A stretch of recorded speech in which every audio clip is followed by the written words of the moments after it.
Rene Gimpel was certainly one of the most prominent art dealers of his time, with important galleries, particularly in London and in Paris. He dealt with many important families, Rothschilds, Wildensteins, etc. Rene Gimpel was active in the resistance in France. He became involved in helping the Gimpel family in recovering artworks that were seized from them by the Nazis during World War II. And his diaries, the Diary of an Art Dealer, is very well known as a document of the workings of art galleries and art dealers in the art world during the time that he was alive. Gimpel's diary offers an incredible insight into a man who knew almost everyone important and had access to just a vast array of writers and artists. And he visited Renoir, he knew Marcel Proust, he also knew the Rockefellers, and knew where the money was in America to be sold to. And he lays it all out in this wonderful diary. He gets to know a number of the key painters, impressionists like Monet and Renoir. He visits them and he records his visits. We finally reached Claude Monet's wall, which is pierced by a large green door, and a bit further on by another very small door, also green. This we open to enter Monet's oft-described garden. It resembles no other. First because it consists of only the simplest flowers, and then because they grow to unheard-of heights. Monet took us down the paths of his garden to a newly built studio constructed like a humble village church. Inside there is only one huge room, with a glass roof, and there we were confronted by a strange artistic spectacle. A dozen canvases placed one after the other, in a circle on the ground, all about 6 feet wide by 4 feet high. A panorama of water and water lilies, of light and sky. In this infinity, the water and the sky had neither beginning nor end. It was as though we were present at one of the first hours of the birth of the world. It was mysterious, poetic, deliciously unreal. It was at once pleasurable and disturbing to be surrounded by water on all sides, and yet untouched by it. My grandfather wasn't always very kind about what he would say about people. We met at Paul Rosenberg's. Picasso speaks good French, but has retained a strong Spanish accent. The head of the Cubist school is a blood pudding, a bleached blood pudding. He's not yet 40, has brown eyes like very worn counters in a child's game. The face of this pudding is cut by 6 perpendicular lines, as though the strings of its muslin bag had been untied, falling from the eyes, the nostrils, and the corner of the lips. He has a real sense of humor. He's very bitchy. This morning, Mrs. John D. Rockefeller showed me over her mansion.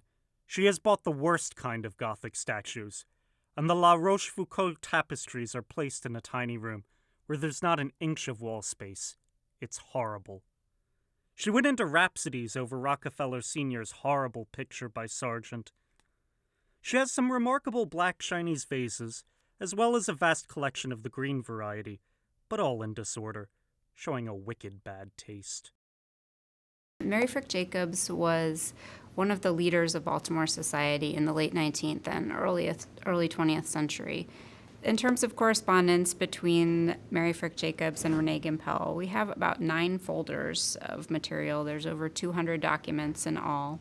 Gimpel visited Mrs. Jacobs here in Baltimore several times, at least I believe in 1927 he visited, and then at least once more. The Henry Barton Jacobs collection is the work of Mrs. Jacobs, who doesn't even let her husband give an opinion. She has asked me to take on the administration of her collection after her death, but now she has almost made up her mind to give it to the City Museum when the building is completed.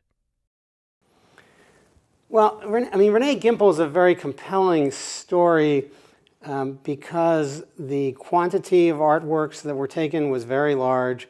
Also, the inventory of works that was taken is much more complete than you see with a lot of families. Many families know that works were taken by the Germans during the war, but they may just know that it was Max Lieberman Garden at Wannsee, and there are 20 paintings of the Garden of Wannsee. They have no images. They don't know any more details. With Rene Gimpel, we have details. We have ledger books. We have images of many of the works. So there's a much more interesting and intriguing treasure hunt to find these, because there are so many more clues and there's so many more works scattered around the world. When Paris is occupied, the German ambassador Otto Abetz orders immediately 15 collections, private collections in Paris, to be confiscated from Jewish families. This includes the Wildensteins, the Gampels, the Bernheims, and others.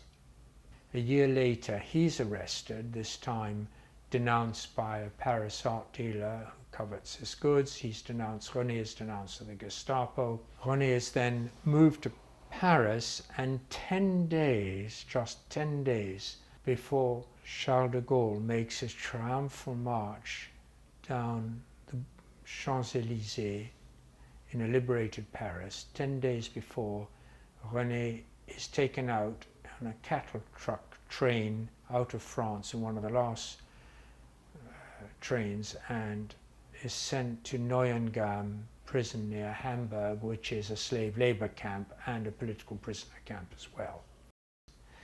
And in early January he dies. His death is recorded in the camp. He dies. A reason is given, but it doesn't matter. It's malnutrition, it's cold, it's exhaustion. Well, I think part of this is the desire to right wrongs that occurred during the war. These paintings shouldn't have been taken. It's basically dealing with stolen property and just trying to return stolen property to the family that owned it. And you know, the family, it is stolen property, but there's also an emotional connection, because these are paintings that are often associated with the family. There are some portraits of the Gimpel family that are among works that were taken during the war. So there's definitely a personal connection that the families have to these, to the work, in addition to just righting the wrong of the work having been taken during the war. And Rene Gimpel died in the Neuengamme concentration camp, so there's also the personal element that not only did the Nazis take his property, but they took his life as well.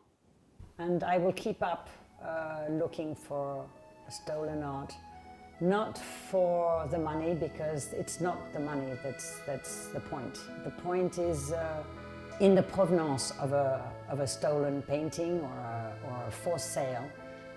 The whole point is to falsify the provenance and to make people disappear, like the Germans did in concentration camps. They put numbers on people, and this was a way of cancelling their right to be a human being, and in a way modifying a provenance and removing somebody's name in the provenance of a painting is doing the same thing. It's making that person disappear.